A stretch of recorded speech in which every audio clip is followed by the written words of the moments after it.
Welcome to Talk About Talk episode number 137, How to Introduce Yourself. This episode is a re-release of episode 86, which is by far the most popular episode of all Talk About Talk episodes to date. Why?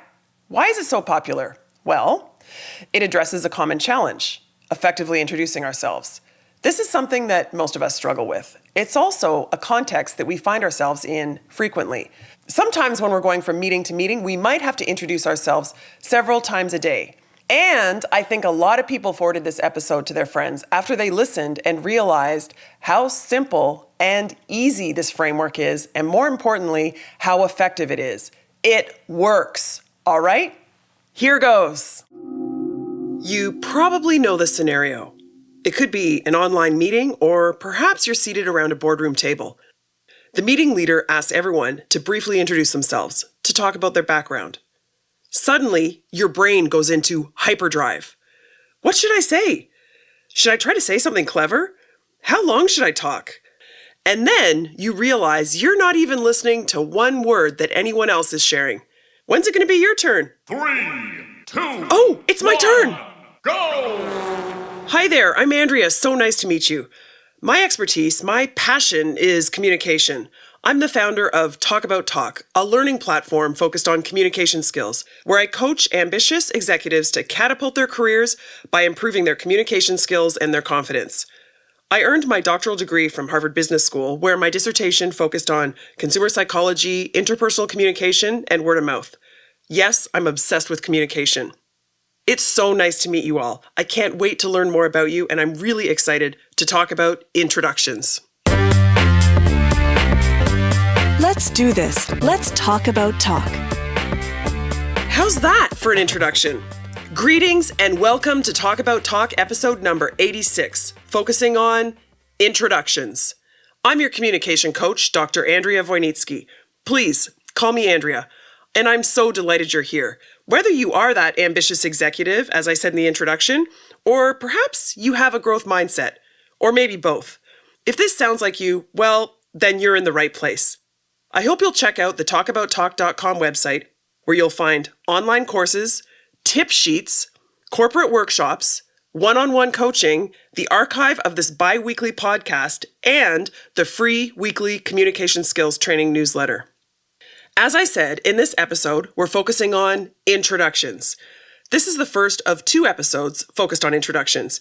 In this episode, number 86, we focus on how to introduce yourself.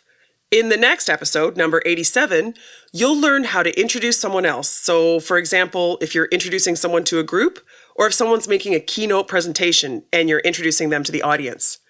And you'll also learn in that episode how to elegantly and effectively introduce 2 people to each other.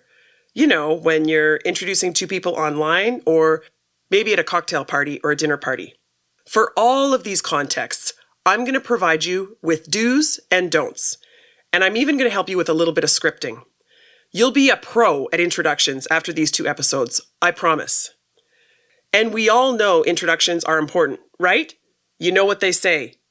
You never get a second chance to make a first impression. And a first impression is a lasting impression. Yep, those are cliches. But cliches exist for a reason. It is true. An effective introduction can help you immensely. An ineffective introduction can leave a lasting negative impression. But the good news is, this skill, making introductions, can certainly be learned. That's why we're here. So let's get into this. As always, you don't need to take notes because I do that for you. I'll briefly summarize everything for you at the end of this episode, and you can always access the printable episode show notes on the talkabouttalk.com website. So just keep doing whatever you're doing. Driving or walking or housework or whatever. Perhaps you're chilling out on the couch. Regardless of what you're doing, you don't need to take notes because I do that for you. Are you ready? Let me start with this. There is a reason why many of our meetings start with round table, or these days, round screen introductions. Introductions, all else equal, are a very good thing. Why? Well, there's a few reasons. Of course, it helps if everyone knows each other's names and affiliations, right? We can be more productive when we know more about other people. Secondly, thinking back to those cliches about first impressions, introductions provide you with the chance to make a positive first impression. We talk a lot about personal branding here at Talk About Talk. Introducing yourself is, simply put, the ideal opportunity to establish that personal brand in a way that you control. You're explicitly telling people exactly what you want them to know about you. And third, introductions also get everyone warmed up to participate in meetings. There are a couple of interesting reasons why this is the case. So, for example, we know that people pay attention when they hear their name. Our name is said to be our number one favorite word in any language. And we're more likely to use people's names if introductions are made. And furthermore, research shows that when people are interactive, specifically when they talk early in a meeting, they're more likely to stay engaged for the duration of that meeting. So if you're running a meeting, try to make it your default to kick it off with introductions. Now, of course, this will depend on the number of people and how well they already know each other. But kicking off a meeting with introductions will keep people more engaged for the entire meeting. Okay, so we get it. Introductions are important. They provide you with an opportunity to get to know people, to share information about yourself, to share your personal brand, and to make a positive impression. That all said, I don't know about you, but I've been talking to a lot of executives lately who truly, really dread this introduction scenario. Let's take a moment to briefly introduce ourselves. I'll go first, and your head starts spinning. So, for example, I've heard plenty of stories about people getting tongue-tied when they're introducing themselves. Maybe this has even happened to you. I've also heard many, many stories about people getting distracted by that guy. You know who I'm talking about. That guy whose self-introduction lasts over 10 minutes. What the heck is he thinking? There are 10 people here. We have an ambitious agenda. The meeting is 60 minutes long, and he just talked about himself for 10 minutes? Did he do the math? Maybe not. Or maybe he just thinks he's that important. It's selfish, it's distracting, it's annoying, and it's counterproductive. Am I right? And I've also heard stories from people regretting when they introduce themselves that they either say too much or maybe they say too little. They missed an opportunity to mention something that, in retrospect, they wish they'd mentioned. Does any of this sound familiar? Honestly, I've been there too. Trust me. But I've also learned some tips and a really effective script, or actually a framework that I promise is going to help you. Okay, so this framework. I'm really excited to share this with you. This framework is deceptively simple, and it works. It's 3 points, so it's also very easy to remember. Are you ready? It's present, past, future. So it's not a script. It's a framework. You will not sound scripted. You can customize this depending on your context. You just need to fill in 3 things: present, past, future. You may have noticed that this is not quite chronological. Did you catch that? It's not past, present, future. No, it's present. You start with a present statement, then the past, then the future. So start with a present tense statement to introduce yourself. Something like, Excellent. Hi, I'm Andrea Wojnicki, and I'm a communication coach at Talk About Talk.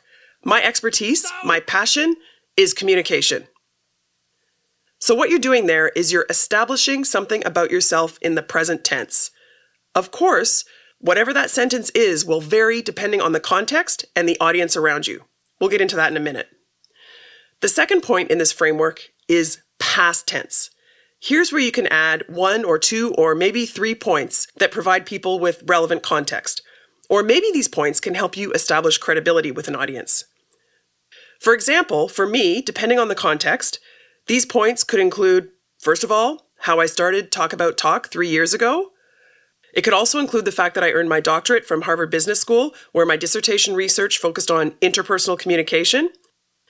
And then, depending on the context, I could talk about other work experience I've had, or maybe something personal, like the fact that I'm an extreme extrovert, or a hobby, my hobby of painting, or maybe something about my family. So this second point, the past, is about relevant context and establishing credibility. So we've got present, past, and the third point in this framework is future-oriented. Typically, and perhaps ideally, it's the immediate future. So for example, if you're in a meeting, you could express your enthusiasm for whatever the meeting is about. Or if you're kicking off a new project or engagement with a new team, you could talk about how excited you are, or you could talk about your goals for the project. If you're in a job interview, you could say, I'm really excited about opportunities at this firm and I'm eager to learn more. Or if you're hosting a podcast episode, you could mention why you're excited about this topic and what the listeners will learn. So you close your introduction with a brief, relevant future statement. And ideally, it's an expression of enthusiasm.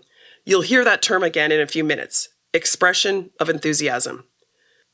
And that is it for the script or the framework for how to introduce yourself. Elegantly simple. The next time you're in a meeting and everyone's asked to introduce themselves, just think present, past, future, and then fill in the blanks. I promise you it works. Please, please, please email me at andrea@talkabouttalk.com and tell me how it goes. Of course, the content or the words that we say within that framework and how we say it will make a big difference. So, I have 4 specific suggestions to keep in mind when you're introducing yourself. Here they are: enthusiasm, context, precision, and personal branding. Let me take you through these one by one. First, enthusiasm. This is an easy place to start. Here's what you do. The self-introductions start going around the table or around the screen, and you remind yourself of the present, past, future framework. Then, you smile. Not only will this release endorphins in your own blood, but it will also signal enthusiasm. And the research shows that expressions of enthusiasm lead to positive outcomes. Thanks to my friend, negotiations expert Tatiana Astray for that one. So start with a smile and eye contact. Be enthusiastic. If you're not really sure what to say first, my suggestion is you start with your passion. What are you obsessed with? What's your expertise? What are you enthusiastic about? I sometimes use the word passion. I'll say something like, I'm Andrea, and my expertise, my passion is communication. And then, just as I mentioned, you can end your self-introduction with your enthusiasm for what's coming up next, your future statement.